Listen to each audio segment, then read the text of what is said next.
প্রিয় প্রথম বর্ষের শিক্ষার্থীরা, গুড মর্নিং সবাইকে। আশা করি তোমরা সবাই যে যেখানে আছো ভালো আছো। আমরা আমাদের মার্টিন লুথার কলেজের অনলাইন ক্লাসে আজকে লেকচার 47-এ আছি। আমরা যারা প্রথম বর্ষে আছি আমরা আমাদের বিগত কয়েকটা ক্লাস অ্যাসাইনমেন্ট বেসিসে করেছিলাম, সেই জন্য আমাদের হিসাব বিজ্ঞান দ্বিতীয় পত্র শুরু করতে হয়েছিল। আমরা হিসাব বিজ্ঞান দ্বিতীয় পত্রের অধ্যায় 2 অংশীদারি ব্যবসার হিসাব এই চ্যাপ্টারে আছি। তো গত ক্লাসে আমাদের অ্যাসাইনমেন্ট ভিত্তিক আলোচনা মোটামুটি শেষ হয়েছিল। আমরা সেই ধরনের একটা অঙ্ক করেছিলাম। আশা করি অ্যাসাইনমেন্ট করতে আর কারো কোনো সমস্যা হবে না। অ্যাসাইনমেন্ট দ্বিতীয় সপ্তাহের যেটা ছিল হিসাব বিজ্ঞান দ্বিতীয় পত্রের উপর। তো আমি তোমাদের গত ক্লাসে বলেছিলাম যেহেতু আমরা এই চ্যাপ্টারটা শুরুই করে ফেলেছি, তাই আমরা যদি চ্যাপ্টারটা কন্টিনিউ করে ভালোভাবে মোটামুটি একটা ভালো ধারণা নিয়ে চ্যাপ্টারটা শেষ করি, তাহলে আমরা যখন হিসাব বিজ্ঞান দ্বিতীয় পত্র ক্লাসগুলো যখন ধারাবাহিকভাবে শুরু করব, তখন আর আমাদের এই চ্যাপ্টারটা না করলেও চলবে। তাই আমি এখন সেই দ্বিতীয় পত্রের অধ্যায় 2 অংশীদারি ব্যবসার হিসাব সেই চ্যাপ্টারটাই কন্টিনিউ করছি আজকে, এবং হয়তো আর একটা ক্লাস নিয়ে বা প্রয়োজন যদি মনে করি একটা বা দুইটা ক্লাস নিয়ে আমরা এই চ্যাপ্টারটা ক্লোজ করব। মোটামুটি একটা ভালো আইডিয়া যেন থাকে আমাদের যে এই চ্যাপ্টারের অঙ্কগুলো আসলে আমাদের কিভাবে অ্যান্সার করতে হবে। তো চলো তাহলে আমাদের ক্লাসটা আজকে শুরু করি। আমরা আছি হিসাব বিজ্ঞান দ্বিতীয় পত্র অধ্যায় 2 অংশীদারি ব্যবসার হিসাব। আজকে আমরা করব সৃজনশীল ব্যবহারিক সমস্যা ও সমাধান। কি বিষয় সংক্রান্ত করব সেটা হচ্ছে অংশীদারদের কমিশন সংক্রান্ত একটা অঙ্ক করব আজকে আমরা। ঠিক আছে, বিগত ক্লাসগুলোতে আমি তোমাদের এই চ্যাপ্টারের যে মেইন দুইটা পদ্ধতি, স্থিতিশীল বা স্থায়ী মূলধন পদ্ধতি এবং পরিবর্তনশীল মূলধন পদ্ধতি, এই দুইটা পদ্ধতিতে কিভাবে অঙ্ক করতে হয়, লাভ লোকসান বন্টন হিসাব কেমন করে করতে হয়, অংশীদারদের মূলধন হিসাব, চলতি হিসাব কিভাবে তৈরি করতে হয়, মোটামুটি একটা ভালো ধারণা আমরা নিয়েছি আমাদের অ্যাসাইনমেন্টের জন্য। তো সেই পদ্ধতিতে অঙ্ক করতে আমাদের কোনো সমস্যা হবে না, এবং যেই অঙ্কই করি না কেন ওই দুইটা পদ্ধতির মধ্যে রেখেই আমাদের অঙ্ক করতে হবে। তো অংশীদারদের বেতন, মূলধনের সুদ, ঋণের সুদ, এই সমস্ত আইটেম নিয়ে আমরা অঙ্ক করেছি বিগত ক্লাসগুলোতে, অ্যাসাইনমেন্টের জন্য অঙ্ক করেছি। তো সেইগুলোর মতোই একটা আইটেম হচ্ছে অংশীদারদের কমিশন। ঠিক আছে, লাভ লোকসান বন্টন হিসাবে ডেবিট সাইডে আমরা যে বিষয়গুলো বসাই, সেখানে অংশীদারদের মূলধনের সুদ থাকে, অংশীদারদের বেতনের বিষয় থাকে, ঋণের সুদ থাকে, মুনাফার অংশ থাকে। এরকম ওই বিষয়গুলোর মতো ডেবিট সাইডের আরেকটা বিষয় হচ্ছে কোনো অংশীদার যদি কারবার থেকে কমিশন পায়, তাহলে সেই কমিশনটাও লাভ লোকসান বন্টন হিসাবে ডেবিট সাইডে দেখাতে হয়। তবে সব সময় সব অঙ্কের ক্ষেত্রে অংশীদারদের কমিশন নাও দেয়া থাকতে পারে। অংশীদারদের কমিশনটা একটা বিশেষ ক্ষেত্রের উপর ডিপেন্ড করে। তো অংশীদারদের কমিশন সংক্রান্ত বিষয়ে আমাদের একটু ভালোভাবে জানার জন্য আমাদের বইয়ের টপিক নাম্বার 2.33 এই টপিকটা যদি আমরা একটু পড়ি, সেখানে আমরা অংশীদারদের কমিশনের বিষয়ে একটু ভালো ধারণা নিতে পারবো, তারপর আমরা অঙ্কটা সঠিকভাবে সমাধান করতে পারবো। আমরা 2020 সালের 20 সংস্করণ বইটা ফলো করছি। ঠিক আছে, তোমরা যারা আছো হিসাব বিজ্ঞান দ্বিতীয় পত্র বই যারা সংগ্রহ করেছো বা যদি কিনো, অ্যাসাইনমেন্টের জন্য অলরেডি হয়তো অনেকে সংগ্রহ করে ফেলেছো, কিন্তু আমি তোমাদের জন্য 2020 সংস্করণের বই থেকেই করাচ্ছি। হয়তো স্বাভাবিকভাবে যখন আবার পরিস্থিতি সব স্বাভাবিক হয়ে যাবে তখন হয়তো 2021 সালের বইটা তোমরা পাবে। এখন আপাতত 2020 সালের বইটা দিয়ে তোমাদের কন্টিনিউ করতে হবে। ঠিক আছে, দ্বিতীয় পত্র হিসাব বিজ্ঞান দ্বিতীয় পত্র 2020 সংস্করণটা তোমরা সংগ্রহ করে রাখো বা কিনে রাখো। তো আমি তোমাদের 2.33 টপিকটা একটু পড়ি, তারপর আমরা অঙ্কে চলে যাব। এখানে তোমরা তোমাদের সামনে বইটা নাও, হিসাব বিজ্ঞান দ্বিতীয় পত্র বই। অংশীদারদের কমিশন নিয়ে যে বিষয়টা বলা আছে একটু খেয়াল করো। কোনো অংশীদার প্রতিষ্ঠানের বিশেষ কোনো দায়িত্ব যদি পালন করে, সেই ক্ষেত্রে সেই অংশীদার বা একাধিক অংশীদার যদি পালন করে, তো সেই ক্ষেত্রে সেই অংশীদার বা অংশীদারগণ প্রতিষ্ঠানের নিট লাভ বা বন্টনযোগ্য মুনাফার উপর একটা নির্দিষ্ট হারে একটা বাড়তি সুবিধা পেয়ে থাকে। ঠিক আছে, অতিরিক্ত একটা মুনাফার অংশ পেয়ে থাকে। সেই অতিরিক্ত মুনাফার অংশটাই হচ্ছে এখানে অংশীদারদের কমিশন। তো এখানে কি বলা হচ্ছে যে কোনো অংশীদার বা একাধিক অংশীদার যদি অংশীদারি কারবারের বিশেষ কোনো দায়িত্ব পালন করে থাকে বা বিশেষ কোনো দায়িত্বে নিয়োজিত থাকে, তবে সেই অংশীদার বা অংশীদারগণ কারবারের নিট মুনাফা অথবা বন্টনযোগ্য মুনাফা এর উপর একটা নির্দিষ্ট হারে অতিরিক্ত সুবিধা বা নির্দিষ্ট হারে একটু অতিরিক্ত মুনাফা পেতে পারেন। সেই মুনাফা, অতিরিক্ত যে সুবিধাটা বা অতিরিক্ত যে মুনাফাটা নির্দিষ্ট হারে পাচ্ছেন, সেটাই হচ্ছে অংশীদারের কমিশন। এখানে বিশেষ কোনো দায়িত্ব বলতে বোঝাচ্ছে যে কোনো অংশীদার কারবারের বিপণন, ক্রেতা আকৃষ্টকরণ বা কারবার বা বিক্রয় ব্যবস্থাপনা ইত্যাদি দায়িত্ব যদি পালন করে, সেই ক্ষেত্রে সেই অংশীদার কারবার থেকে কমিশন পেতে পারেন। কমিশনটা কিভাবে পাবেন? নিট মুনাফা অথবা বন্টনযোগ্য যে মুনাফাটা বের হয় লাভ লোকসান বন্টন হিসাব বা লাভ লোকসান আবন্টন হিসাবে, সেই বন্টনযোগ্য মুনাফার উপর একটা নির্দিষ্ট হারে এই অতিরিক্ত সুবিধা বা মুনাফাটা পেতে পারেন। সেটাকে বলা হচ্ছে এখানে অংশীদারদের কমিশন। অংশীদারদের কমিশন নির্ণয়ের দুইটা নিয়ম আছে বা দুইটা কন্ডিশন আছে। এখানে তোমাদের বইতে আছে যে কমিশন নির্ণয় হয়তো অনেক সময় সরাসরি কমিশনের পরিমাণটা উদ্দীপকে দেয়া থাকতে পারে, বলা থাকতে পারে অংশীদার এত টাকা কমিশন পাবেন, কোনো অংশীদারের নাম দিয়ে বলা থাকলো। যদি অ্যামাউন্টটা সরাসরি দেওয়া না থাকে, সেক্ষেত্রে দুইটা শর্ত বা দুইটা ভাবে, দুইটা পদ্ধতিতে অংশীদারদের কমিশন গণনা করা যায় বা নির্ণয় করা যায়। দুইটা শর্ত দেয়া থাকতে পারে। এমন বলা হতে পারে যে এই অংশীদার কমিশন চার্জ করার পূর্ববর্তী নিট মুনাফার উপর বা বন্টনযোগ্য মুনাফার উপর এত % হারে কমিশন পাবেন। অর্থাৎ আমি যদি তোমাদের এখানে বলি যে দুইটা পদ্ধতিতে কমিশন নির্ণয় করা যায়, সেটা এখানে হচ্ছে কমিশন চার্জের পূর্ববর্তী, ঠিক আছে, পূর্ববর্তী নিট মুনাফার উপর, ঠিক আছে, বা বন্টনযোগ্য মুনাফার উপর, মুনাফার বা বন্টনযোগ্য মুনাফার উপর, বন্টনযোগ্য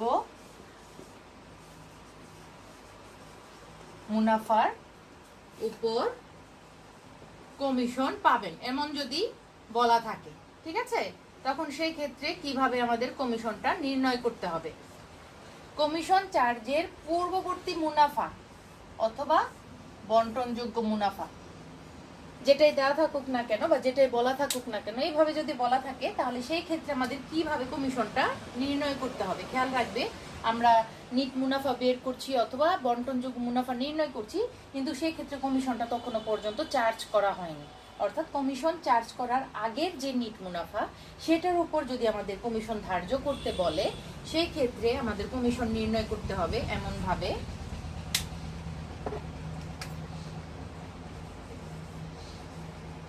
কমিশন,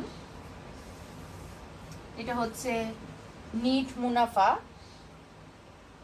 নিট লাভ বা কমিশন চার্জের বন্টন পূর্ববর্তী বন্টনযোগ্য মুনাফা, কমিশন পূর্ববর্তী বন্টনযোগ্য মুনাফা, ঠিক আছে, এমন হতে পারে। আর এটার পরে হচ্ছে শতকরা হার, কত হার দেয়া থাকবে, কত % হারে কমিশন পাবে, সেটা যদি প্রশ্নে দেয়া থাকে উদ্দীপকে, তাহলে সেই হারটা আমরা এখানে বসাবো, ঠিক আছে, গুণ হার, এইভাবে বসাতে পারি অথবা উপরে বসাতে পারি গুণ কমিশনের হার, আর নিচে হচ্ছে ভাগ 100, ঠিক আছে, 100 যোগ, আচ্ছা এখানে হচ্ছে 100, এখানে কোনো যোগের বিষয় নেই। তাহলে এটা হচ্ছে পূর্ববর্তী যদি বলা থাকে, তাহলে আমরা স্বাভাবিকভাবে এই নিট লাভ বা কমিশন পূর্ববর্তী বন্টনযোগ্য মুনাফা যেটাই শর্ত দেওয়া থাকুক না কেন, তাকে আমরা হার দিয়ে গুণ করে 100 দিয়ে ভাগ করলে, অর্থাৎ নর্মাল ক্যালকুলেটরে আমরা যেভাবে শতকরা বের করি সেভাবে করলেই আমাদের কমিশন নির্ণয় করা হয়ে যাবে, ঠিক আছে। আর যদি পূর্ববর্তীর জায়গায় পরবর্তী বলা থাকে, ঠিক আছে, এখানে যদি আমাদের পরবর্তী বলা থাকে, পূর্ববর্তীর জায়গায় যদি আমাদের এখানে পরবর্তী নিট মুনাফার উপর, অর্থাৎ এটা ছিল পূর্ববর্তী হলে এইভাবে, আর যদি পরবর্তী বন্টনযোগ্য মুনাফার উপর বা নিট মুনাফার উপর বলা থাকে, সেই ক্ষেত্রে আমাদের কমিশনটা হবে সবকিছুই স্বাভাবিক, সবকিছুই উপরেরটার মতো স্বাভাবিক, গুণ হার, আর নিচে তখন আমাদের একটু চেঞ্জ হয়ে যাবে 100 যোগ কমিশনের হার, তখন আমাদের একটা যোগ অ্যামাউন্ট চলে আসবে নিচের এই অংশটা, তখন এইটা হয়ে যাবে। কখন? পরবর্তী হলে, যদি বলা হয় কমিশন চার্জের পরবর্তী নিট মুনাফা বা বন্টনযোগ্য মুনাফার উপর কমিশন ধার্য করতে হবে বা এত হারে পাবেন কোনো অংশীদার, তাহলে পরবর্তী হলে আমাদের এই নিয়মটা মনে রাখতে হবে, উপরে নিট লাভ বা কমিশন এই কমিশন পূর্ববর্তী নিট লাভ এটাও ঠিক থাকবে, ঠিক আছে, পূর্ববর্তীই থাকবে, কারণ পরবর্তীটা তো আমাদের বের করা সম্ভব না। কমিশন চার্জ করার পরে কত হয় সেটা তো আমাদের আগেই বের করা সম্ভব না, তাই আমাদের পূর্ববর্তীটা দিয়েই গুণ করতে হবে। এটা সেমই থাকবে, এটাও সেম থাকবে, গুণ হার এটাও সেম থাকবে, উপরের অংশ সম্পূর্ণ ঠিক থাকবে, শুধু নিচে গিয়ে তখন 100-র সাথে কমিশনের হারটা যোগ হবে, কারণ পরবর্তী মানে হচ্ছে সেটা 100-র সাথে আরো হার যোগ করে আমাদের সেটা নির্ণয় করতে হবে। এই 100-র সাথে হার যোগ করে সেই অ্যামাউন্টটা দিয়ে আমাদের উপরের অংশটাকে ভাগ করতে হবে। বোঝা গেল? তাহলে পূর্ববর্তী হলে স্বাভাবিক নিয়মে আমরা নিট লাভ বা বন্টনযোগ্য মুনাফার উপর আমরা স্বাভাবিক নিয়মে শতকরা হারে আমরা কমিশনটা বের করব, মানে শতকরা হার দিয়ে গুণ করলেই ক্যালকুলেটরে যেভাবে নরমালি করা যায় সেভাবে করব। আর যদি পরবর্তী বলা থাকে তাহলে আমাদের সেক্ষেত্রে আমরা স্বাভাবিক নিয়মে করতে পারবো না, সেখানে শুধু আমাদের উপরে নিট লাভ বা কমিশন পূর্ববর্তী বন্টনযোগ্য মুনাফা এর সাথে কমিশনের হারটা আমরা গুণ করব, আবার নিচে গিয়ে আমরা 100-র সাথে কমিশনের হারটা যোগ করে সেটা দিয়ে ভাগ করব।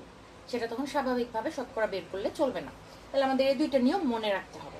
আশা করি তোমরা কমিশনের বিষয়টা বুঝেছো, কিভাবে নির্ণয় করতে হবে যদি কমিশনের অ্যামাউন্ট দেয়া না থাকে। তাহলে এই কমিশন সংক্রান্ত একটা অঙ্ক আমরা করব। আর অংশীদারদের কমিশনটা কোথায় বসে আমি তোমাদের শুরুতেই বলেছি, লাভ লোকসান বন্টন হিসাবে ডেবিট সাইডে বসে, এবং অংশীদারদের মূলধন বা চলতি হিসাব যদি করতে বলে তাহলে অংশীদারদের মূলধন বা চলতি হিসাবে, যদি পরিবর্তনশীল মূলধন পদ্ধতিতে বলে তাহলে অংশীদারদের মূলধন হিসাবে ক্রেডিট সাইডে বসবে, আর যদি স্থায়ী মূলধন পদ্ধতিতে বলে তাহলে চলতি হিসাবে ক্রেডিট সাইডে বসাতে হবে অংশীদারদের কমিশন। বোঝা গেল? তো আমরা স্বাভাবিকভাবে বেতন, ঋণের সুদ, মূলধনের সুদ যেভাবে বসাই সেভাবে কমিশনটাকে আমরা সেভাবে এন্ট্রি দিব। তো সেই কমিশনের উপর ভিত্তি করে বা অংশীদারদের কমিশন সংক্রান্ত একটা অঙ্ক আমি তোমাদের জন্য আজকে সিলেক্ট করেছি। সেটা তোমাদের বইয়ের এই 2020 সংস্করণ হিসাব বিজ্ঞান দ্বিতীয় পত্র বইয়ের অধ্যায় 2, এই অধ্যায় 2 এর 17 নম্বর একটা অঙ্ক আছে। দেখো কত পৃষ্ঠায়, সেটা হচ্ছে তোমাদের বইয়ের 212 পৃষ্ঠা, 212 পৃষ্ঠা 17 নং, যেখানে অংশীদারদের কমিশন সংক্রান্ত একটা উদ্দীপক দেয়া আছে এবং এর অধীনে কি কি করণীয় আছে সেগুলো আমরা করব। তো আজকে আমি প্রথমে উদ্দীপকটা পড়ি, তোমরা তোমাদের সামনে আশা করি বইটা খোলা রেখেছো। তো এই উদাহরণ যে অঙ্কটা একটা দেয়া আছে সেই অঙ্কটা আমরা আজকে করি, যেহেতু সলিউশনটা আমাদের সামনে দেয়া আছে আমরা বুঝে বুঝে করতে পারবো, অথবা আমার ক্লাস থেকেও যদি তোমরা ভালোভাবে আইডিয়া নিতে না পারো বা বুঝতে না পারো, তোমাদের সামনে সলিউশনটা আছে, তোমরা সেটা দেখে অনেকটা বুঝতে পারবে, ক্লিয়ার হতে পারবে। তো খাতা কলম সামনে খোলা রাখো। শুরুতে আমি যে উদ্দীপকটা দেয়া আছে সেটা আগে পড়ে নিই। এখানে দুইজন অংশীদারের নাম দেয়া আছে, মাসুদ ও উত্তম একটি অংশীদারি ব্যবসায়ের দুজন অংশীদার। এই অঙ্কটা এখানে কমিশন সংক্রান্ত অঙ্ক, কিন্তু অঙ্কের উপরে লেখা আছে বছর শেষে ব্যাংকের ঋণের পরিমাণ নির্ণয় সংক্রান্ত, অর্থাৎ এই বিষয়টা আমরা শিখব। আমরা যদি কোনো অংশীদার ব্যাংক থেকে ঋণ নেই বা অংশীদারি কারবারের প্রয়োজনে ব্যাংক থেকে ঋণ গ্রহণ করা হয়, অনেক সময় অংশীদাররাও ঋণ নিয়ে আসে প্রতিষ্ঠানে, অনেক সময় অংশীদারদের পক্ষে সম্ভব না হলে সেক্ষেত্রে ব্যাংক থেকেও ঋণ নেওয়ার প্রয়োজন হয়। যদি ব্যাংক থেকে ঋণ নেই সেই ক্ষেত্রে অংশীদারি কারবারের কতটুকু দায়, যে ব্যাংক বছর শেষে কতটুকু ঋণটা ফেরত পাবে, ঋণের ফেরতযোগ্য ঋণটা কতটুকু, তার অ্যামাউন্টটা, টোটাল অ্যামাউন্টটা দেখাতে বলা হচ্ছে এখানে ক নাম্বারের অধীনে। তো সেটা কিভাবে নির্ণয় করতে হবে সেটাও আমরা শিখবো, আর কমিশনটা কিভাবে এন্ট্রি দিতে হবে সেটাও আমরা শিখবো। আচ্ছা, মাসুদ ও উত্তম একটি অংশীদারি ব্যবসায়ের দুজন অংশীদার। 2013 সালের 1 জানুয়ারি তারিখে ব্যবসায়ের মূলধন ছিল 3 লাখ টাকা। এখানে দুইজন অংশীদার, কিন্তু ব্যবসায়ের মূলধন একটা অ্যামাউন্ট দেওয়া আছে 3 লাখ টাকা, কিন্তু ব্র্যাকেটে বলা আছে সমান অংশে, অর্থাৎ যে দুইজন অংশীদার তাদের দুইজনের সম্মিলিত মূলধন হচ্ছে 3 লাখ টাকা, কিন্তু দুইজনই সমান অংশে মূলধন এনেছে। ঠিক আছে? তাহলে 3 লাখ টাকা যদি দুইজনে সমান করে আনে, তাহলে সমান অংশ করে আনলে এক একজন আনে 1.5 লাখ টাকা করে। তাহলে 3 লাখ টাকা দিয়ে এবং ব্র্যাকেটে সমান অংশ এটা বলে দিয়ে আমাদের বোঝানো হচ্ছে যে 3 লাখের অর্ধেক অর্ধেক দুইজনই এনেছে। চুক্তি অনুযায়ী মূলধন ও উত্তোলনের উপর যথাক্রমে 15% ও 10% সুদ ধার্য করতে হবে, অর্থাৎ মূলধনের উপর অংশীদারগণ 15% হারে সুদ পাবেন এবং উত্তোলন যদি করে থাকেন নগদ উত্তোলনের উপর 10% হারে সুদ ধার্য করতে হবে। এবং আমরা জানি উত্তোলনের উপর কখনোই পূর্ণ বছরের সুদ ধরা যায় না, আমাদের সময় দেখে বুঝে সেইভাবে, যদি বছরের প্রত্যেক মাসের শুরুতে হয়, প্রতি মাসের শুরুতে উত্তোলন করে তাহলে 6.5 মাসের সুদ ধরতে হবে, উত্তোলনের সুদের হার দিয়েই ধরতে হবে, কিন্তু সময়টা হবে 6.5 মাস। আর সারা বছর ধরে বা প্রতি মাসের মাঝামাঝি বা প্রতি মাসে যদি বলা থাকে শুরুতে বা শেষে বলা না থাকে, তাহলে সেক্ষেত্রে 6 মাসের সুদ ধরতে হবে। আর যদি বলে প্রতি মাসের শেষে উত্তোলন করা হচ্ছে, সেক্ষেত্রে 5.5 মাসের সুদ ধরতে হবে। সম্ভাব্য মুনাফার আশায় মাসুদ প্রতি মাসের প্রথম তারিখে 3000 টাকা। তাহলে মাসুদ প্রতি মাসের প্রথম তারিখে 3000 টাকা করে উত্তোলন করেন এবং উত্তম প্রতি মাসের শেষ তারিখে 2400 টাকা করে নগদ উত্তোলন করেন। তাহলে একজন অংশীদার প্রত্যেক মাসের শুরুর তারিখে উত্তোলন করেন, তাহলে তার উত্তোলনের সূত্র হবে একরকম, 6.5 মাসের ধরতে হবে, 10% সুদ, কিন্তু 6.5 মাসের বের করতে হবে। আর মাসুদ প্রতি মাসে উত্তম প্রতি মাসের শেষে উত্তোলন করেন 2400 টাকা করে, তাহলে সেই ক্ষেত্রে মোট উত্তোলনের উপর 1 বছরের উত্তোলনের উপর সূত্র বের করে তাকে 5.5 মাস দিয়ে গুণ করে 12 দিয়ে ভাগ করে সূত্র বের করতে হবে। ব্যবসায় পরিচালনায় অসুবিধায় হওয়ায় তারা 1 জুলাই 2013 তারিখে ব্যাংক হতে 6% সুদে 40,000 টাকা ঋণ গ্রহণ করেন। তাহলে অংশীদারগণ কারবার পরিচালনায় একটু তাদের আর্থিক সমস্যা হওয়ার কারণে তারা বছরের মাঝামাঝি অর্থাৎ 1 জুলাই তারিখে ব্যাংক থেকে ঋণ গ্রহণ করেন 40,000 টাকা, এবং সেক্ষেত্রে সেই ঋণের সুদের হার ছিল 6%। তাহলে 6% সুদে তারা 40,000 টাকা ঋণ গ্রহণ করেন। সময়টা কখন? জুলাইয়ের 1 তারিখ, বছরের মাঝামাঝি সময়। উত্তম বিক্রয় প্রতিনিধি হিসাবে দায়িত্ব পালন করার জন্য কমিশন পূর্ববর্তী মুনাফার 5% কমিশন পাবেন, যা তিনি নগদে উত্তোলন করেন। দেখেছো, একটু আগে যে দুইটা সূত্র আমি শিখালাম, কমিশন পূর্ববর্তী হলে কিভাবে কমিশনটা নির্ণয় করতে হবে আর কমিশন পরবর্তী হলে কিভাবে নির্ণয় করতে হবে, দুইটাই শিখিয়েছি। এখানে পূর্ববর্তী মুনাফার বলা হয়েছে, তাহলে আমাদের প্রথম সূত্রটা 1 নম্বর সূত্রটা এখানে মেনটেন করতে হবে। তাহলে উত্তম পাবে, দুইজন অংশীদার যে কমিশন পাচ্ছেন তা কিন্তু না, কমিশনের অ্যামাউন্টও দেওয়া নেই, কিন্তু বলা আছে উত্তম এখানে বিক্রয় প্রতিনিধি হিসেবে, এখানে উত্তম বিশেষ কোনো দায়িত্ব পালন করছেন, এই জন্য উনি নিট মুনাফার উপর 5% হারে কমিশন পাবেন। তবে সেই কমিশনটা কোন মুনাফার উপর? কমিশন চার্জের পূর্ববর্তী মুনাফার উপর 5% হারে কমিশন পাবেন, যা তিনি নগদে উত্তোলন করেন। উনি নগদে উত্তোলন করে ফেলেছেন, কিন্তু সেটা আমাদের লাভ লোকসান বন্টন হিসেবে দেখাতে হবে। আর উত্তমের যদি এখানে কমিশনের বিষয়টা থাকে, তাহলে সেখানে আর অংশীদারদের মূলধন হিসেবে সেটা দেখানো যাবে না, কারণ উনি কমিশনটা উত্তোলন করে ফেলেছেন। ঠিক আছে, কমিশনটা গ্রহণ করে ফেলেছেন। আমরা মূলধন হিসাবে বা চলতি হিসাবে সেই বিষয়গুলো দেখাই অংশীদারদের, যেগুলা অংশীদাররা কারবার থেকে পাবেন, এখনো গ্রহণ করেননি কিন্তু কারবার থেকে পাবেন, সেগুলো আমরা মূলধন হিসাবের মধ্যে দেখাই। কিন্তু লাভ লোকসান বন্টন হিসাবে সেগুলাই দেখাই যেগুলা লাভ লোকসান বন্টন হিসাবে এখনো হিসাবভুক্ত করা হয়নি। উনি কমিশন গ্রহণ করেছেন ঠিকই, নিয়ে ফেলেছেন ঠিকই, কিন্তু এখনো সেটা লাভ লোকসান বন্টন হিসাবে ডেবিট করা হয়েছে কিনা সেটা বলা নেই। যদি বলা হয় যে ডেবিট করা হয়েছে, উনি গ্রহণ করে ফেলেছেন, তাহলে আর বন্টন হিসাবেও যাবে না, মূলধন হিসাবে বা চলতি হিসাবেও যাবে না। কিন্তু যদি বলা হয় উনি গ্রহণ করেছেন, তাহলে সেই ক্ষেত্রে বন্টন হিসাবে দেখাতে হবে, কিন্তু আর মূলধন হিসাবে যাবে না, কারণ উনি তো সেটা পেয়েই গেছেন, সেটা মূলধনের সাথে আমাদের এন্ট্রি দিয়ে দেখানো দরকার নেই। আমরা মূলধন হিসাবে বা চলতি হিসাবে সেগুলোই দেখাই যেগুলো অংশীদারগণ এখনো কারবার থেকে গ্রহণ করেননি বা নেননি, যেগুলো কারবার থেকে তাকে দেওয়া হবে বা উনি যেগুলো পাবেন। ঠিক আছে, তাহলে এখানে কমিশন উনি উত্তোলন করে ফেলেছেন নগদে, সেটার আমাদের মূলধন হিসাবে আমরা দেখাবো না, কিন্তু লাভ লোকসান বন্টন হিসেবে দেখাবো কিনা এটা শেষ লাইনটা পড়ে নিই আগে। ঋণের সুদ চার্জ করার পর অন্যান্য সমন্বয়গুলো সাধন করার পূর্বে, তাহলে ঋণের সুদটা চার্জ করা হয়ে গেছে, অর্থাৎ লাভ লোকসান বন্টন হিসেবে এখানে দেখানো হয়ে গেছে ঋণের সুদটা, হ্যাঁ, কিন্তু অন্যান্য সমন্বয়গুলো সাধন করার পূর্বে, অর্থাৎ কমিশনের বিষয়টাও আছে যেটা সমন্বয় করা হয় নাই, সেটা আমাদের সেটার পূর্বে ব্যবসায় লাভ ছিল 1,01,730 টাকা। ঠিক আছে, ব্যবসায় নিট লাভ ছিল, অর্থাৎ লাভ ক্ষতি হিসাব হতে আমাদের নিট লাভ বের করেছি আমরা, যেটা লাভ লোকসান বন্টন হিসাবটা যেটা দিয়ে আমরা শুরু করব। তাহলে নিট লাভ দিয়ে আমরা শুরু করব এত টাকা। তাহলে ঋণের সূত্রে আমাদের এন্ট্রি দেওয়া হয়ে গেছে, সেটা লাভ লোকসান বন্টন হিসাবে দেখানোর দরকার নেই। কিন্তু যদি আমরা ঋণ হিসাব করি বা অংশীদারদের মূলধন হিসাব করি, সেখানে আমাদের যদি প্রয়োজন হয় ঋণের সূত্র আমরা দেখাবো। আর যদি বলা হয় যে ঋণের সূত্র এখানে চার্জ করা হয়ে গেছে, আর সেখানে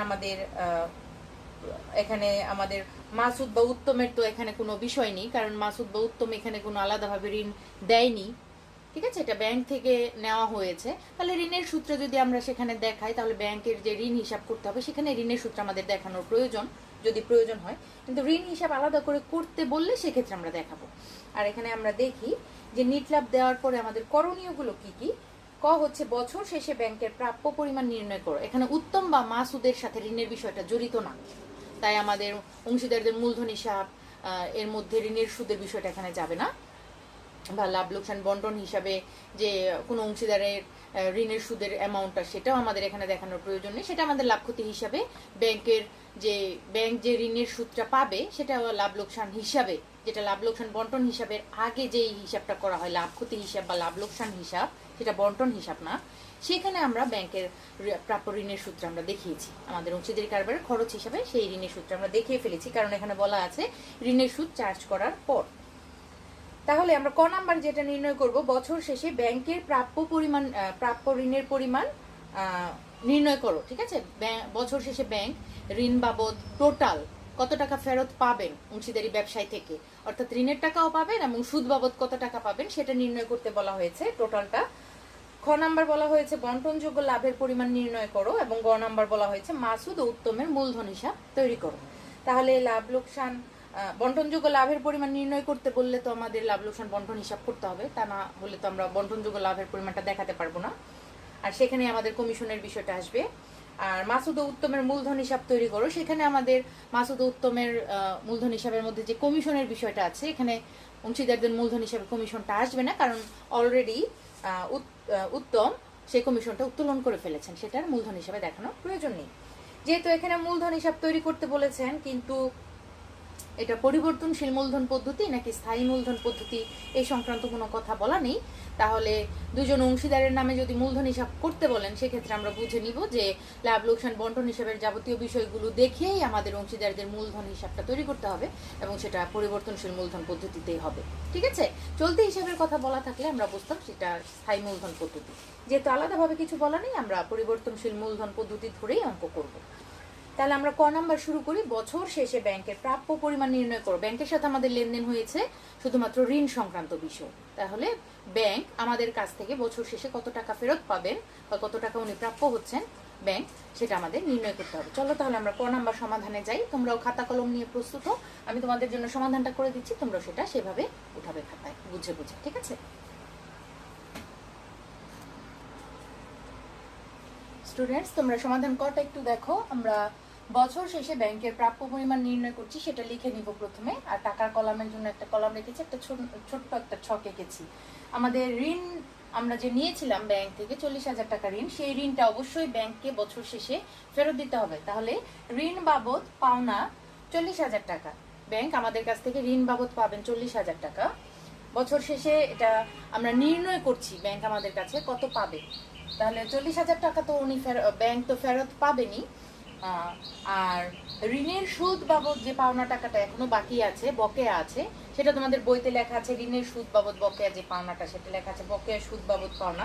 আমি এখানে ঋণের সুদ বাবদ লিখলাম যে 40,000 টাকা ঋণ আমরা গ্রহণ করেছিলাম 6% সুদের হারে, এবং সেটা আমরা গ্রহণ করেছিলাম জুলাইয়ের 1 তারিখে।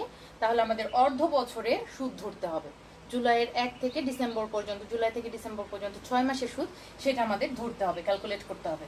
তাহলে ঋণের সুদ বাবদও যে পাওনা টাকাটা আছে ব্যাংক পাবে, সেটা সহই আমাদের মোট পাওনাটা নির্ণয় করতে হবে, তাই এখানে আমরা যোগ লিখেছি। ঠিক আছে, যোগ ঋণের সুদ বাবদ পাওনা 40,000-এর 6%, এটাকে আমরা 6 মাসের সুদ বের করেছি, তাহলে আমাদের 1200 টাকা হয়। বইতে দেখবে এখানে হাফ দিয়ে গুণ করা আছে, অর্থাৎ 2-এর 1 অংশ দিয়ে গুণ করা, এখানে 6/12 যেটা আমি করেছি, এখানে উপরে 1 নিচে 2 দিয়ে গুণ করা হয়েছে, মানে 2-এর 1 দিয়ে। এখানে তোমরা কাটাকাটি করলেও দেখবে যে উপরে 1ই আসে 2ই আসে, এটার মানে একই, অর্ধেক করা হয়েছে আর কি।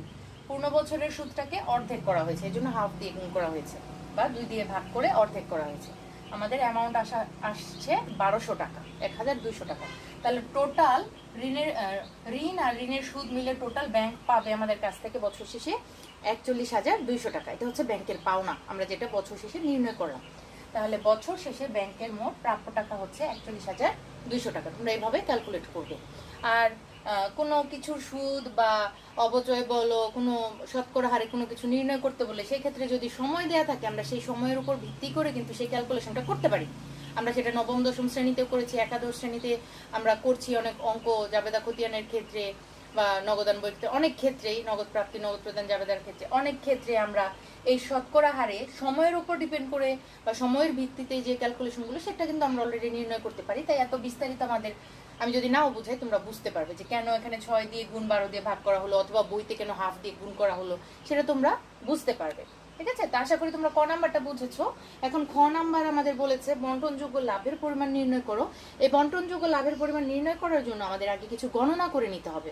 যে গণনাগুলো আমরা অবশ্যই হয়তো একদম ক খ গ এই তিনটা সমাধান শুরু করার আগে একদম শুরুতে গণনাগুলো করে নিব, অথবা সবচেয়ে ভালো হয় এখানে সব অঙ্কেই দেখবে গণনাগুলো প্রয়োজন না হলে একদম অঙ্কের শেষে দেখাচ্ছে। তো তোমরা সেইভাবে অঙ্কটা যখন করবে কোনো অংশীদারের ব্যবসার হিসাব, তো আন্দাজ করে 2টা বা 3টা ক খ গ এর জন্য 2টা বা 3টা পৃষ্ঠা খালি রেখে, অর্থাৎ 3টা ছকের জন্য বা 3টা করণীয়র জন্য নিজেরা পরিমাণ মতো জায়গাটা খালি রেখে তারপর শেষে গিয়ে গণনাগুলো আগে করে নিবে। কারণ আমাদের লাভ লোকসান বন্টন হিসাবের জন্য গণনাগুলো জরুরি, সেগুলো না করে আমরা বন্টন হিসাব করতে পারবো না। তাই হয় তোমরা একদম শুরুতে করবে অথবা গণনাগুলো একদম ক খ গ 3টা করণীয় শেষে দেখাবে। তা আমি এখন তোমাদের খ নাম্বার এবং গ নাম্বারের জন্য যে গণনাগুলো এখন আগে করে দেখাবো, সেটা তোমরা তোমাদের খাতায় বা পরীক্ষার খাতায় কি করবে, সেই গণনাগুলো একদম শেষে দেখাবে।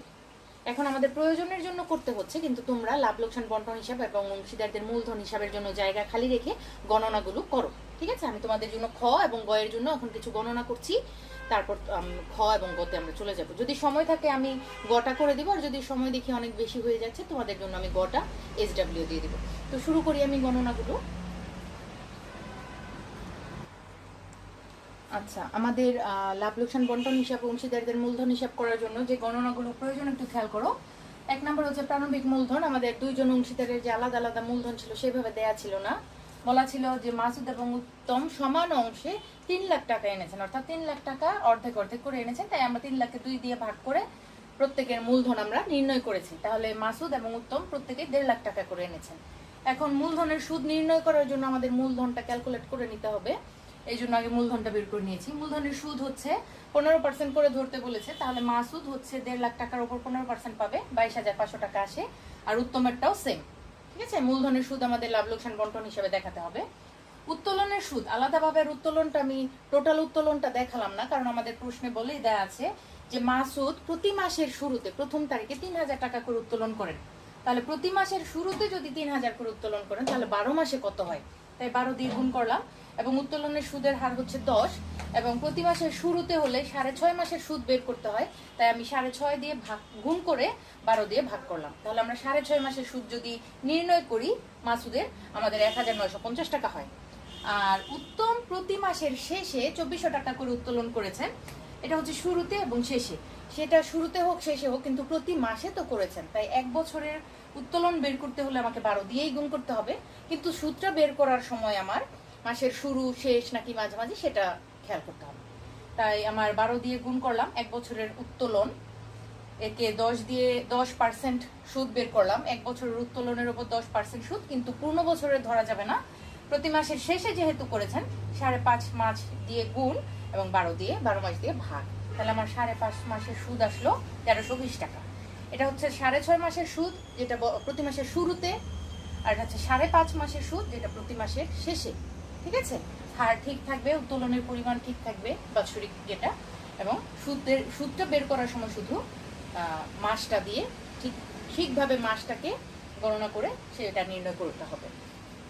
এরপর যে বিষয়টা উত্তমের কমিশন, দেখো আমি প্রশ্নবোধক চিহ্ন দিয়ে রেখেছি, এবং মুনাফা বন্টন, এই 2টা বিষয় আমি লাভ লোকসান বন্টন হিসাব শুরু না করে এই 2টা ক্যালকুলেশন আমি করতে পারবো না, কারণ কমিশনটা ডিপেন্ড করছে কমিশন চার্জের পূর্ববর্তী আমাদের বন্টনযোগ্য মুনাফা কত সেটা আগে নির্ণয় করতে হবে, বা নিট মুনাফা কত সেটা আগে বের করতে হবে।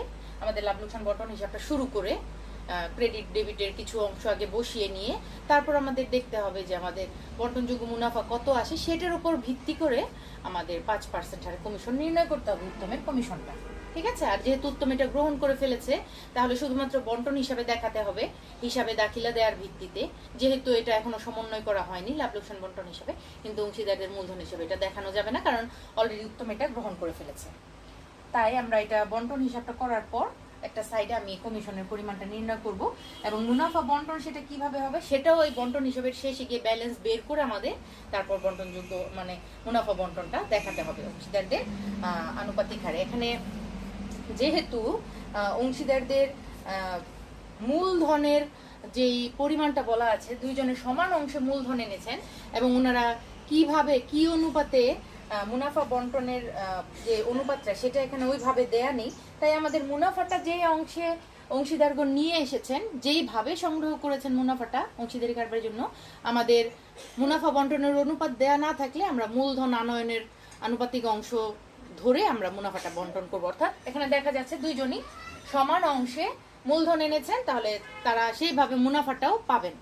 ঠিক আছে, মুনাফা বন্টনের অনুপাতটাও তাদের সমান অংশে থাকতে হবে। অর্থাৎ বন্টনযোগ্য মুনাফা যত হয় তার অর্ধেক অর্ধেক তারা দুইজনে সমান অংশে নেবেন। যেহেতু পুরো উদ্দীপকের মধ্যে মুনাফা বন্টনের কোনো অনুপাত দেয়া নেই, শুধুমাত্র মূলধন সংগ্রহের বিষয়ে এখানে বলা আছে যে সমান অংশে তারা মূলধন এনে রেখেছেন, তাহলে এখান থেকে আমাদের বুদ্ধি করে বুঝে নিতে হবে তাদের মুনাফা বন্টনের অনুপাতটাও সমান থাকবে। ঠিক আছে, তাহলে যতই হোক বন্টনযোগ্য মুনাফা আমরা সমান অংশে ভাগ করব, আগে নির্ণয় করে নিই। আর উত্তমের কমিশনটাও ডিপেন্ড করতেছে লাভ লোকসান বন্টন হিসাব করার পর আমাদের বন্টনযোগ্য মুনাফা কত আসে। ঠিক আছে, চলো তাহলে আমরা খ নাম্বারটা করি।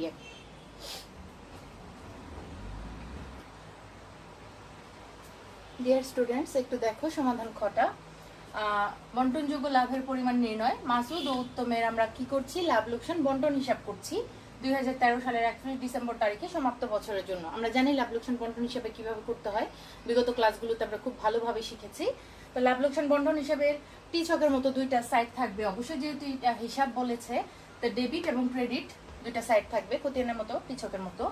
দুই সাইডে বিবরণ টাকা একটা করে টাকার কলাম থাকবে, একটা করে বিবরণের কলাম থাকবে। আমাদের লাভ লোকসান বন্টন হিসাবটা শুরুই হয় ক্রেডিট সাইড দিয়ে। সেখানে আমাদের লাভ লোকসান হিসাব থেকে যে নিট লাভটা দেয়া থাকে উদ্দীপকের মধ্যে একদম শেষে দেয়া থাকে, যে উপরোক্ত সমন্বয়গুলো সাধন করার পূর্বে বছর শেষে আমাদের নিট লাভ ছিল এত টাকা, অর্থাৎ ব্যবসায়ের নিট লাভ এত টাকা ছিল বা এত টাকায় উপনীত হলো, সেটা আমাদের এই অঙ্কেও দেওয়া আছে। তো সেই নিট লাভটা দিয়েই কিন্তু লাভ লোকসান হিসাবের নিট লাভ, ঠিক আছে, লাভ লোকসান হিসাব এর নিট লাভ যেটা দেয়া থাকবে সেটা দিয়ে আমাদের বন্টন হিসাবটা শুরু করতে হয়। আর নিট লাভ যেহেতু অবশ্যই আয়গুলো ক্রেডিট সাইডেই বসে, ক্ষতি থাকলে তো আর সেটা বন্টন করার কিছু নেই, সেই অংশে বন্টন করতে হতো, ক্ষতি থাকলে ডেবিট সাইডে হয়। নর্মালি আমরা ক্ষতির অঙ্ক এখনো পর্যন্ত পাইনি বা খুব একটা নেইও, আর ক্ষতি হলে সেই ক্ষেত্রে আমাদের লাভ লোকসান বন্টন হিসাবেরও এখানে কোনো প্রশ্ন আসে না। আর লাস্টে যদি আমাদের বন্টনযোগ্য ক্ষতি হয় তখন ব্যালেন্সটা আমাদের ডেবিট সাইডটা বড় হয়, ক্ষতির অংশটা এই সাইডে লিখে আমাদের সেই ক্ষতিটাও আনুপাতিক অংশে আনুপাতিক হারে আমাদের বন্টন করতে হয়। অর্থাৎ অংশীদারি কারবারে লাভ হোক ক্ষতি হোক সেটা সেই যেই আনুপাতিক হার দেওয়া থাকবে সেই হারেই আমাদের বন্টন করে নিতে হবে আমরা যারা অংশীদার আছি। যাই হোক, লাভ লোকসান হিসাবের যে উদ্বৃত্ত দেওয়া আছে 1,01,730 টাকা, এটা দিয়ে আমাদের লাভ লোকসান বন্টন হিসাব শুরু এবং ক্রেডিট সাইডে বসবে। এরপর উত্তোলনের সুদ যদি থাকে অথবা পণ্য উত্তোলন যদি থাকে সেটাও ক্রেডিট সাইডে আসে লাভ লোকসান বন্টন হিসাবে। আমাদের এই অঙ্কে উত্তোলনের সুদ আছে, আমরা গণনায় করেছি 3 নাম্বার গণনায় মনে হয়, সেটা আমরা করেছি। উত্তোলনের সুদ মাসুদের আমরা বের করেছি 1,950 টাকা এবং উত্তমের 1320 টাকা আমরা বের করেছি। তোমরা গণনায় দেখো একটু আগে যেগুলো করেছো। তো উত্তোলনের সূত্র আমরা অংশীদারদের মূলধন হিসাবে নিয়ে যাব, দুইজন অংশীদারই আছে, তাদের নামে যেই কলামগুলো থাকবে সেখানে আমরা উত্তোলনের সুদগুলো বসাবো। লাভ লোকসান বন্টন হিসাবের ক্রেডিট সাইডে যেগুলো থাকে অংশীদারদের মূলধন হিসাবে সেগুলো যায় ডেবিট সাইডে, আর লাভ লোকসান বন্টন হিসাবে ডেবিট সাইডে যে বিষয়গুলো থাকে সেটা যায় অংশীদারদের মূলধন হিসাবে ক্রেডিট সাইডে। অবশ্যই এখানে কিছু বিবেচ্য বিষয় আছে, যদি এমন কোনো দফা থাকে যেটা লাভ লোকসান বন্টন হিসাবে দেখানো হচ্ছে কিন্তু অংশীদারগণ গ্রহণ করে ফেলেছেন, ঠিক আছে, তবে সেই গ্রহণকৃত বিষয়গুলো আর মূলধন হিসেবে নেওয়ার দরকার নেই। যেমন এখানে আছে উত্তমের কমিশন, দেখো এখানে কিন্তু আমি অংশীদারদের মূলধন হিসাব লিখিনি, কারণ এই উত্তমের কমিশনটা মূলধন হিসাবে যাবে না, উত্তম অলরেডি কমিশনের টাকা গ্রহণ করে ফেলেছেন। তাই উত্তমের কমিশন নামে যে খতিয়ানটা করা হবে বা ওই অংশীদারি কারবারের মধ্যে উত্তমের নামে যে আলাদা হিসাবের বই আছে সেখানে উনি যখন কমিশনটা পাবেন তখন আমরা জাবেদাভুক্ত করব লাভ লোকসান বন্টন হিসাব ডেবিট।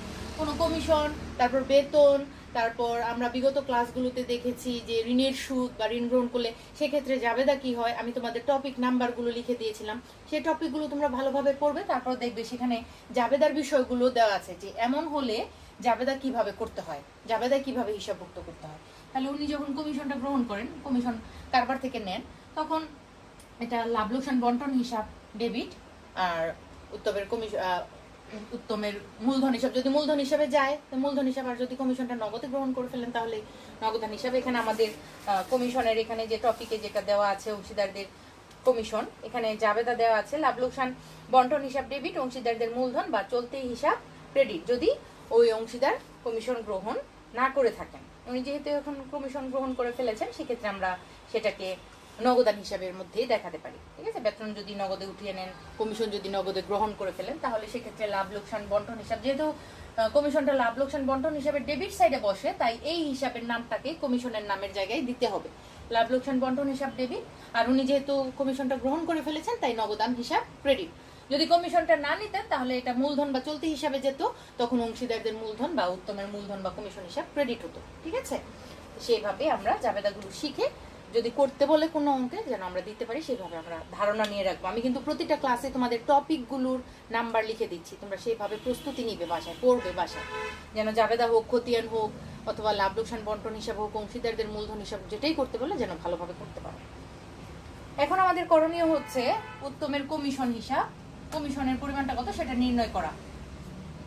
বলেছে কমিশন পূর্ববর্তী নিট মুনাফার উপর, তাহলে আমরা এখনো কমিশন ধার্যই করিনি, কমিশন ধার্যের আগে নিট মুনাফা কত হয় সেটা নির্ণয় করতে হবে। তাহলে কমিশন ধার্যের এখানে ক্রেডিট সাইডে বসানোর আর কিছু নেই, আমি এখানে যোগফল ইজিলি নির্ণয় করতে পারি, কিন্তু এখানে আমি বসাবো না, কারণ আমার আরো আইটেম আছে। মূলধনের সুদ বসালাম, কমিশন বসালাম, আমার বন্টনযোগ্য মুনাফা আসবে নাকি বন্টনযোগ্য ক্ষতি আসবে সেটা আমি এখনো জানি না, কিন্তু কমিশন চার্জের পূর্বে একটা মুনাফা আমার বের হয়েছে। দেখো আমার এখানে আছে ক্রেডিট সাইডে 1,01,730 টাকা আর হচ্ছে 3,270 টাকা, টোটাল হয় আমার এই দুইটা মিলে হচ্ছে আমার টোটাল যতই আসে, টোটাল হয় আমার হচ্ছে 1,05,000 টাকা। এটা থেকে এই দুইটা মিলে 1,05,000, এই দুইটা থেকে আমি আমার ডেবিট অংশটুকু বাদ দিই, মূলধনের সুদটা বাদ দিই, তাহলে আমার একটা মুনাফার পরিমাণ আমি পাবো। কমিশন চার্জের, কমিশন এখনো ধার্য করিনি, সেই ধার্যের আগে আমার মুনাফাটা কত আসে, অর্থাৎ ক্রেডিট সাইডের সব কিছু আমি লিখবো প্রথমে। ক্রেডিট সাইডে আর কিছু লেখার নেই এই অঙ্কে, যদি থাকতো আমি আরো বসিয়ে নিতাম। ক্রেডিট অংশটা লিখে সেখান থেকে আমি কমিশনের পূর্ববর্তী যে অ্যামাউন্টগুলো লিখেছি সেই অ্যামাউন্টগুলো আমি বাদ দিব, অর্থাৎ এটা হচ্ছে লাভ। এই লাভ থেকে আমি যে ডেবিট সাইডের যে বন্টনযোগ্য বিষয়গুলো আছে, খরচের, অংশীদারি ব্যবসায়ের খরচের যে বিষয়গুলো আছে সেটা আমি বাদ দিব। বাদ দেওয়ার পর দেখো আমার এখানে এসছে 60,000 টাকা। কমিশন চার্জ করার আগে বন্টনযোগ্য মুনাফা বা নিট মুনাফা এখানে এসছে 60,000 টাকা। কিভাবে আসলো? ক্রেডিট সাইড টোটাল করলাম, ওইখান থেকে টোটাল করার পরে কমিশন চার্জের পূর্বে ডেবিট সাইডের অংশগুলো আমি বাদ দিলাম। কমিশন ধার্যের আগে ডেবিট অ্যামাউন্ট কত সেটা আমি বাদ দেওয়ার পর আমার দেখা গেল যে একটা কমিশন চার্জের পূর্বে 60,000 টাকা আমার নিট মুনাফা এসছে বা বন্টনযোগ্য মুনাফা এসছে। তাহলে এই 60,000 টাকার উপর আমি এখন 5% হারে কি ধরবো? কমিশন ধরবো। যেহেতু কমিশন চার্জের পূর্ববর্তী মুনাফার উপর বলা হয়েছে, যদি বলতো পরবর্তী তাহলে আমরা এই 60,000 টাকায় নির্ণয় করতাম।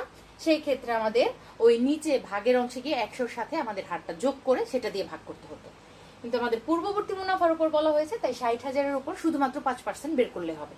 তাহলে আমার কমিশন পূর্ববর্তী মুনাফা হচ্ছে 60,000 টাকা, তাহলে কমিশন হচ্ছে 60,000 গুণ 5%। অথবা আমি যদি এখানে হারের চিহ্নটা না দেই, তাহলে আমি তোমাদের যেভাবে শুরুতে শিখিয়েছি সূত্রটা, এখানে 100 দিয়ে গুণ করলেও সেই এই অ্যামাউন্টটাই আসবে। 100 নিচে না লিখলে এখানে শতকরা হারটা পাশাপাশি দিব, আর শতকরা হার যদি আমি না দিই তাহলে নিচে 100 দিয়ে ভাগ করব, একই কথা। কমিশনের অ্যামাউন্ট আসলো 3,000 টাকা। তাহলে আমি কমিশন কত পেলাম? উত্তমের কমিশন আসলো এখানে 3,000 টাকা, যেটা লাভ লোকসান বন্টন হিসাবে এখনো সমন্বয় করা হয়নি, তাই আমরা এখানে বন্টন হিসাবে ডেবিট সাইডে কমিশনের টাকাটা দেখাচ্ছি।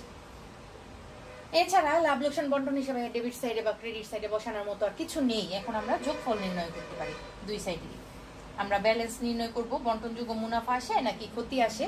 আমার দেখা যাচ্ছে যে এখানেই বেশি এসছে, এটা 1 লাখ টাকার উপরে আছে, আর 3,000, এখানে 1 লাখ টাকাও হয়নি, তাহলে আমার ক্রেডিট সাইডে বড় হচ্ছে। এখানে আসে 1 লাখ, যোগ করলে 1,05,000 টাকা। তোমরাও যোগ করো, এখানে আমি বসাই। তাহলে এখানে 1,05,000 থেকে আমি এই দুইটা বাদ দিই, এটা তো 45,000 বাদ দেওয়ার পর 60 আসছিল, 60,000 থেকে যদি আমি আরো 3,000 বাদ দিই, তাহলে আমার বন্টনযোগ্য মুনাফা আসে কমিশন চার্জের পর। তা বন্টনযোগ্য মুনাফা ফাইনালি কত আসে? এটা তো কমিশন চার্জের পূর্ববর্তী, ঠিক আছে, এটা হচ্ছে পূর্ববর্তী। এখন আমি কমিশনটা হিসাবভুক্ত করে ফেলেছি, এখন আমার ফাইনালি বন্টনযোগ্য মুনাফা কত, যেটা অংশীদারগণ পাবেন সমান হারে। এখন 60,000 থেকে যদি আরো 3,000 বাদ দিই, তাহলে আমার বন্টনযোগ্য মুনাফা হচ্ছে 57,000 টাকা। পূর্ববর্তী মুনাফা ছিল 60,000, 60,000 থেকে আরো যদি আমি 3,000 বাদ দিই তাহলে 57,000 টাকায়। 57,000 কিভাবে আসলো যদি তোমরা না বুঝো তাহলে টোটাল ক্রেডিট থেকে তোমরা টোটাল ডেবিট বাদ দাও, দেখবে 57,000ই আসছে। ঠিক আছে, ছকটা আমি ক্লোজ করি, তারপর আমি মুনাফাটা বন্টন করে দেখাই। কমিশনের বিষয়টা আশা করি তোমরা বুঝেছো। যে বিষয়টা বোঝানোর জন্য আজকে পুরো ক্লাসটা নেওয়া, তোমাদের এই কমিশনটা কিভাবে হিসাবভুক্ত করব। সবচেয়ে ভালো হতো যদি বলা থাকতো যে অংশীদার কমিশন গ্রহণ করেননি বা কমিশন নেননি, তাহলে আমি হয়তো মূলধন হিসাবে কিভাবে দেখাতে হয় সেটা দেখিয়ে বুঝিয়ে দিতে পারতাম। তবে কোনো সমস্যা নেই, মূলধনের সুদ, বেতন, ঋণের সুদ এগুলো যেভাবে মূলধন হিসাবে বসায় ক্রেডিট সাইডে, ডেবিটের বিষয়গুলো ক্রেডিট সাইডে যেভাবে বসাই, সেখানে উত্তমের কলামে আমরা এই কমিশনটা দেখাতে পারি যদি উত্তম সেটা গ্রহণ না করতো। ঠিক আছে, খুবই সহজ। তাহলে এই বন্টনযোগ্য 57,000 টাকা আমরা দুইজনের মধ্যে কিভাবে বন্টন করব? এটা হচ্ছে বন্টনযোগ্য মুনাফা বন্টন, অংশীদারদের মূলধন হিসাব, মুনাফার অংশ। এই 57,000 টাকা তারা সমান অংশে দুইজন পাবে, যেহেতু তারা সমান অংশে মূলধন এনেছেন কারবারে এবং মুনাফা বন্টনের আলাদা কোনো অনুপাত দেওয়া নাই, আনুপাতিক হার দেওয়া নাই বা শতকরা হার দেওয়া নাই, তাহলে আমরা ধরে নিব তারা এই বন্টনযোগ্য মুনাফাটা সমান অংশেই পাবে। তাহলে আমি বন্টনযোগ্য মুনাফা নির্ণয় করি এখানে। এটা হচ্ছে আমার 5 নাম্বার গণনা, মুনাফা বন্টন। ঠিক আছে, মুনাফা বন্টন। তাহলে মাসুদ পাবে অর্ধেক, মাসুদ সমান সমান 57,000 গুণ হাফ, অর্ধেক পাবেন। অথবা ভাগ যদি 2 দিতাম একই হতো, তাহলে 57,000কে 2 দিয়ে ভাগ দিলে যেটা হয় 28,500 টাকা। তোমরাও ক্যালকুলেটরে করতে পারো, 28,500 টাকা। তাহলে উত্তমও সেম পাবে, উত্তম 57,000 এর অর্ধেক পাবেন, তাহলে 28,500 টাকা। যদি আনুপাতিক অংশ দেওয়া থাকতো তাহলে আমরা আনুপাতিক হারে বের করতাম, এবং সেটা কিভাবে করতে হয় বিগত ক্লাসে তোমরা সেটা শিখেছো। তাহলে মাসুদ 28,500, উত্তম 28,500, এই দুইটা মিলে হচ্ছে আমার 57,000।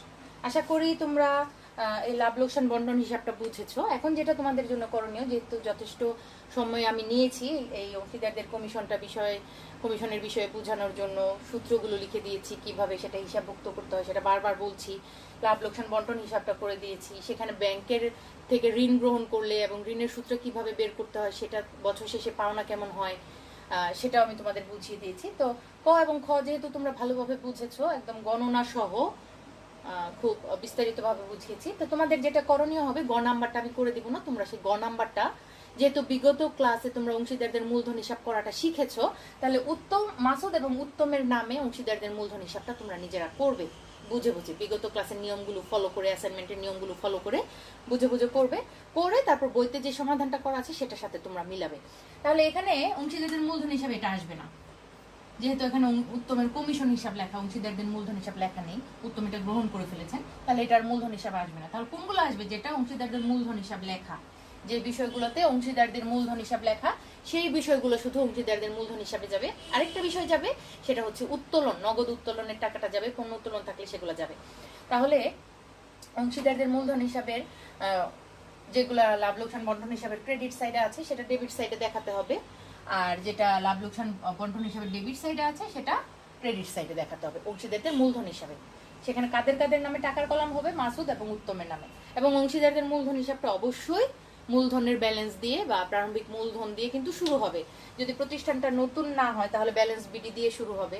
যদি বলা থাকে যে কারবার শুরু করা হলো, নতুন ব্যবসা শুরু করা হলো, তাহলে সেক্ষেত্রে ব্যালেন্স বিডির জায়গায় ক্রেডিট সাইডে নগদান হিসাব লিখে অঙ্কটা শুরু করতে হবে, খতিয়ানটা শুরু করতে হবে অংশীদারদের মূলধন হিসাবটা। আমরা অলরেডি এটা নিয়মটা শিখেছি।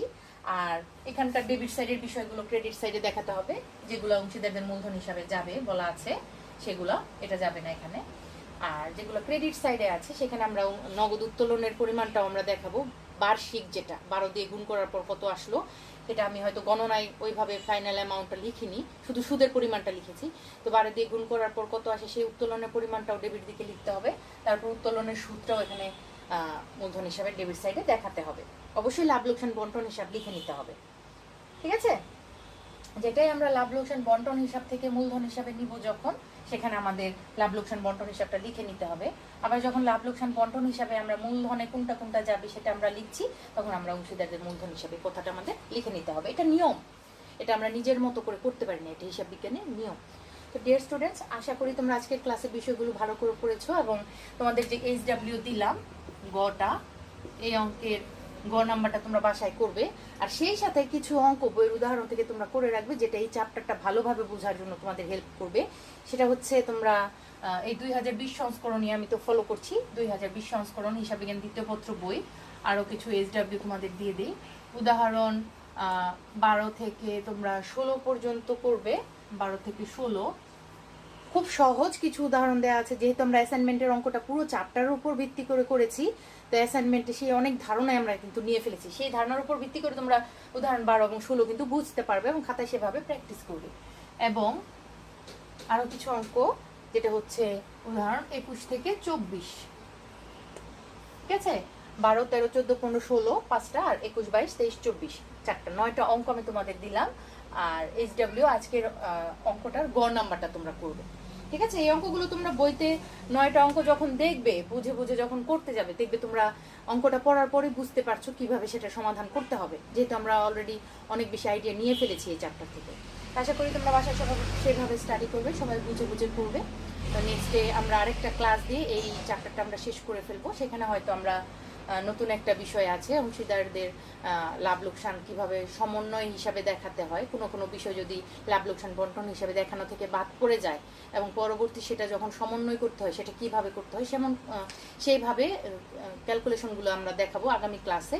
সেটার জন্য যেই করণীয়গুলো বা যেই নিয়মগুলো, সেটা একটু ধারণা নিয়ে আমি পরবর্তী ক্লাসে সেটা তোমাদের বোঝাবো।